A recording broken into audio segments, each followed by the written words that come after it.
Este microvídeo forma parte de una serie dedicada a la evaluación en la educación superior producida por el grupo de investigación Evalform.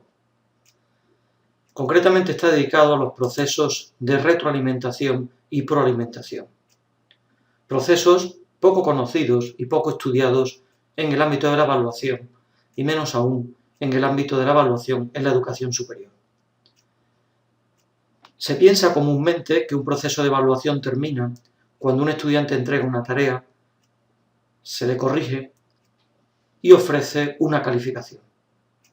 Ahí pensamos que termina la evaluación en sí misma, pero la evaluación, el proceso de evaluación va mucho más allá. Es muy importante el paso por el cual damos información al estudiante sobre los resultados de la evaluación. A continuación vamos a analizar cómo se ofrece esta información al estudiante y en qué medida afecta a su ulterior mejora del aprendizaje. Para hacerlo vamos a iniciar el proceso desde el comienzo de la evaluación misma, en el momento en que definimos los resultados del aprendizaje esperados, los criterios de evaluación, la tarea a realizar o los referentes con los que vamos a juzgar esa misma tarea. En esta definición de resultados, criterios, etc., puede hacerla el propio profesor con o sin la colaboración de los estudiantes. Puede hacerla un grupo de estudiantes en una modalidad que conocemos como evaluación por compañeros, o puede incluso hacerla el propio estudiante en un proceso de autoevaluación. Bajo cualquiera de estas modalidades de evaluación, una vez definidos los parámetros y la modalidad a seguir, el estudiante completa la tarea de evaluación que posteriormente es juzgada contra el nivel de referencia fijado, es decir, contra lo que se considera una tarea bien hecha.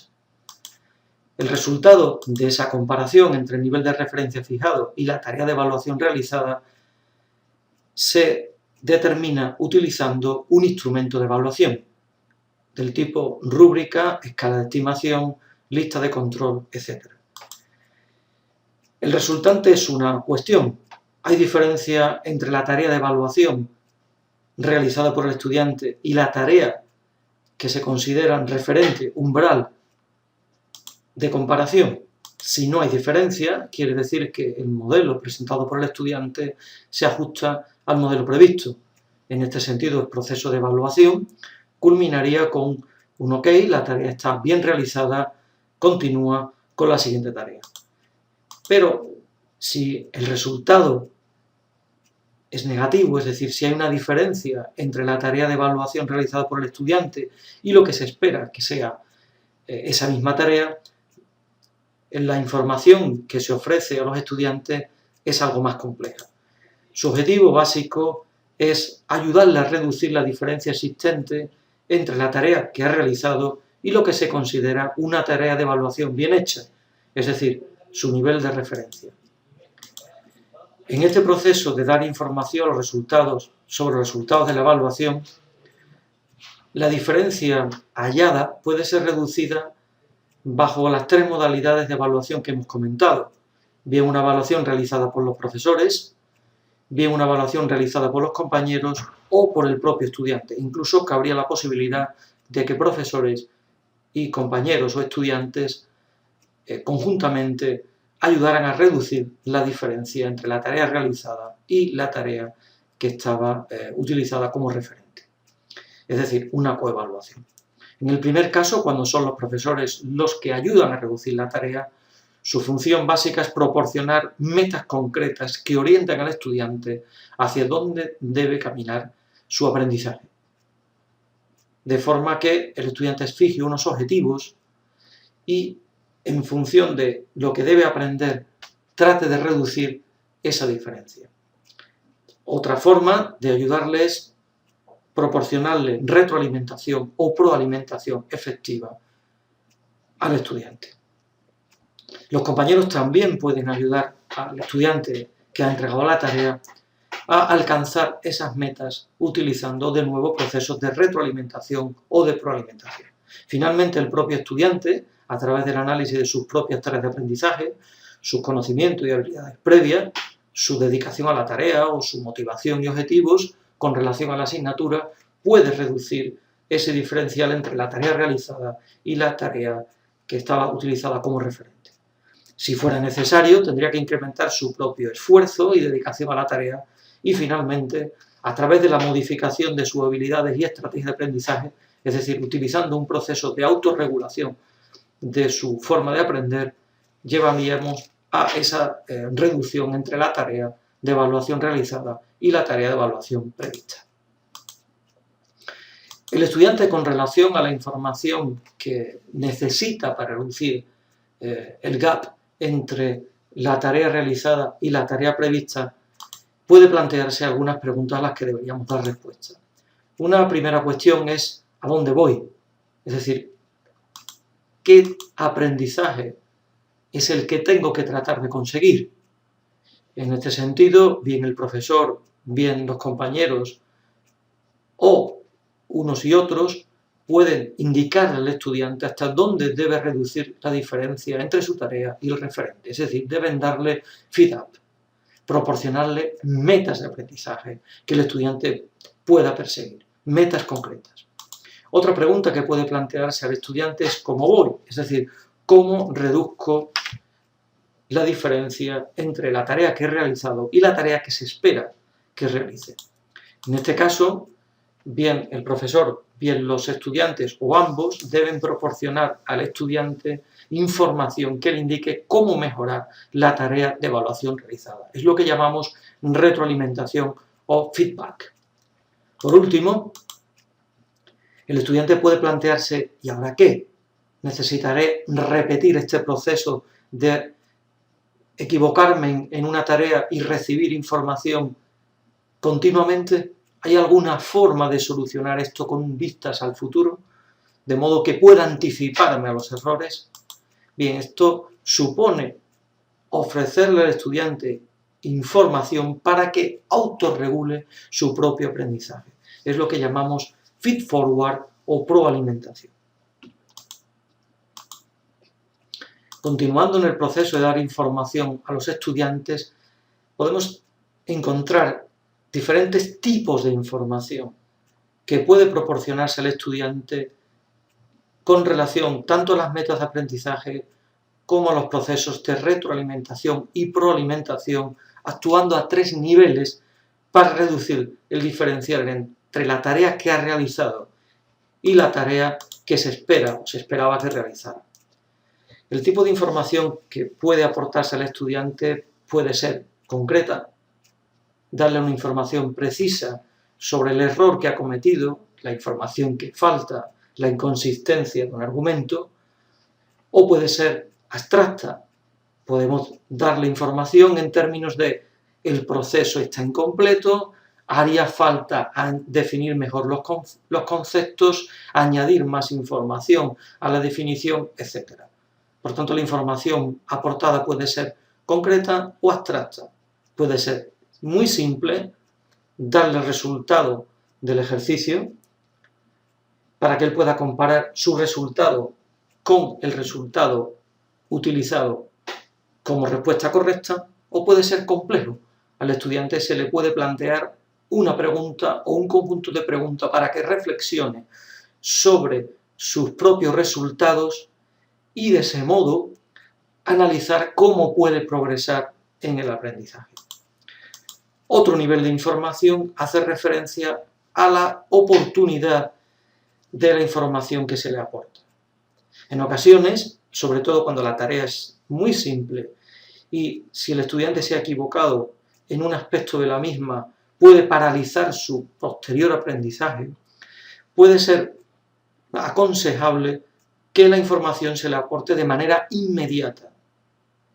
En otros casos, por el contrario, sería conveniente, especialmente cuando la tarea es compleja, que al estudiante no se le dé la respuesta correcta de forma inmediata, sino que más bien se le deje progresar en el desarrollo de la tarea para que él, a través de nuestras preguntas y nuestras dudas sobre el modo en que está haciendo esa tarea, pueda ir pensando, reflexionando sobre el modo en que lo está haciendo y así mejorar su desempeño.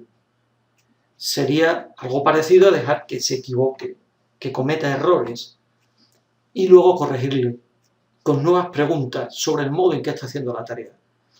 Por tanto, nos enfrentamos ante dos situaciones. Una en la que el refuerzo, la retroalimentación, se da de manera inmediata, indicada, como decíamos, cuando la tarea es muy simple, y otra de manera diferida, o sea, dejando que el estudiante progrese en su tarea, cometa errores y haciéndole preguntas para que reflexione sobre el modo en que está haciéndolo. Finalmente, la tarea se le puede plantear en un sentido continuo, en el sentido de que el estudiante puede, en situaciones en las que una tarea tiene varios pasos, recibir información sobre cómo está haciendo cada uno de esos pasos o etapas en la tarea. El estudiante recibiría retroalimentación después de cada paso. Frente a eso, habría situaciones en las que el estudiante recibiría información una sola vez. En este sentido, tenemos una información que se proporciona después de cada etapa de la tarea o bien una sola vez. Un siguiente nivel de información hace referencia a los medios a través de los cuales se aporta información al estudiante. Se pueden utilizar diferentes soportes. El más común es el papel. El estudiante recibe indicaciones por escrito que concretan cómo está haciendo la tarea, le aporta información que le ayuda a corregirla, etc. Otras formas de aportar la información también aluden a grabaciones en vídeo, grabaciones en audio de pequeña duración que le proporcionan al estudiante información sobre el modo en que está haciendo esa tarea. Finalmente, una situación que se puede plantear a nivel de información es el de la interactividad o no de la información que se da al estudiante. Hay situaciones en las que el estudiante puede hacer preguntas, puede mantener una relación de pregunta-respuesta con la persona o personas que le ofrecen la información. Mientras que en otras, estas situaciones no están permitidas. El estudiante recibe la información a través por escrito o utilizando algún medio audiovisual por parte de sus compañeros o el profesor, pero no tiene la posibilidad de preguntar. Frente a esto, existen entonces otras situaciones en las que el estudiante puede mantener una conversación con la persona o personas que le proporcionan esa información. Con cualquiera de estos tipos de información que recibe el estudiante y bajo cualquiera de las modalidades de evaluación, sea coevaluación, evaluación por compañero o evaluación del profesor, el estudiante recibe información sobre su evaluación y actúa en consecuencias. Por tanto, los procesos de retroalimentación y proalimentación no terminan cuando damos información al estudiante, sino que continúan. La primera pregunta que cabe plantearse es, una vez que el estudiante ha recibido la información, ¿sabe cómo actuar en consecuencia? Podemos encontrarnos con que el estudiante no sabe qué hacer después de la información recibida. Como consecuencia, no va a reducir la diferencia entre su tarea y el nivel de referencia que se le ha fijado. No va a saber qué hacer con la información. En este caso, si existe la posibilidad de modificar la información dada al estudiante, sería conveniente que el estudiante recibiera otro tipo de información. Es posible que no pueda modificar esa situación, bien porque estemos ante una situación de un examen final o bien porque el periodo de enseñanza, el semestre, haya concluido. Pero puede ocurrir también que el estudiante sepa cómo actuar a partir de la información que se le ha proporcionado. En este caso deberíamos plantearnos si el estudiante, además de saber cómo tiene que modificar su tarea, modifica las estrategias de aprendizaje que está utilizando. Si no modifica sus estrategias de aprendizaje, sencillamente habrá sabido resolver la tarea de forma más adecuada a como lo hizo inicialmente y reducirá así la diferencia entre la tarea que entrega y la tarea que se tiene como referente. Esto es lo que llamamos un proceso de retroalimentación, que no es otra cosa que dar información al estudiante para que corrija su tarea en función del modelo que se le ha proporcionado. Damos información para que el estudiante corrija una tarea concreta de un modo concreto.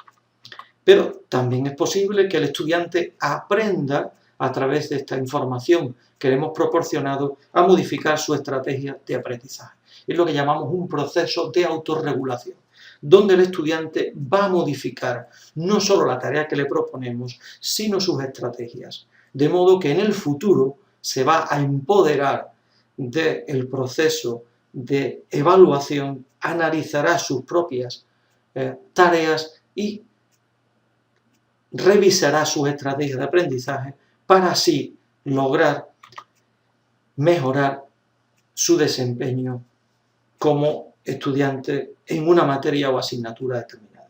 Bien, con esto hemos terminado el proceso de dar información al estudiante previsto en este microvídeo, en el que para progresar en la tarea sería adecuado que el estudiante pudiera revisar información